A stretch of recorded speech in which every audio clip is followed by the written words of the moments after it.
রান্না বান্না হয়ে গেছে। আর আজকে তো শনিবার, যাই হোক আজকে হচ্ছে একটা নতুন মানে বছরের নতুন মানে কি আমাদের বাড়িতে ফার্স্ট হলো আর কি ঝোল, যেটা হচ্ছে পটল আলুর ঝোল।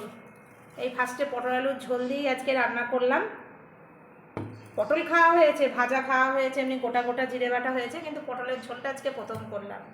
আর রয়েছে এখানে প্রতিদিনের মতন ভাত, এখানে রয়েছে ঢেঁড়স ভাজা, এখানে রয়েছে লাউ দিয়ে মুগের ডাল, আর এখানে রয়েছে পাঁপড় ভাজা। এই যে ব্যাট পাঁপড় ভেজেছি, আর এই যে দিলখুশ পাঁপড় ভেজেছি। দিলখুশ পাঁপড় ভাজলে কড়াইয়ে অনেকটা তেল দিই, তাই আমি দুটো করে ভাগ করেছি। দুটো করে ভাগ করে দিলখুশ পাঁপড়গুলো ভেজেছি, দারুণ হয়েছে। এবার খেতে দিয়ে নিই। আর আজকে একটা কথা বলি, এই যে আমার ফ্রিজের এই ডিপ ফ্রিজের ঢাকনা আজকে খুলে গেছে, আর এগুলো আমার কোনো টেনশন নাই, আমার বড়ই টুকিটাকি এগুলো ঠিকঠাক করে দেবে। খুলে গেছে আমার হাতে, আমি এটা সযত্নে এখানে রেখে দিয়েছি, ও ঠিক করে লাগিয়ে দেবে। এবার খেতে দিয়ে নিই। আজকে এই পর্যন্ত বন্ধুরা, টাটা।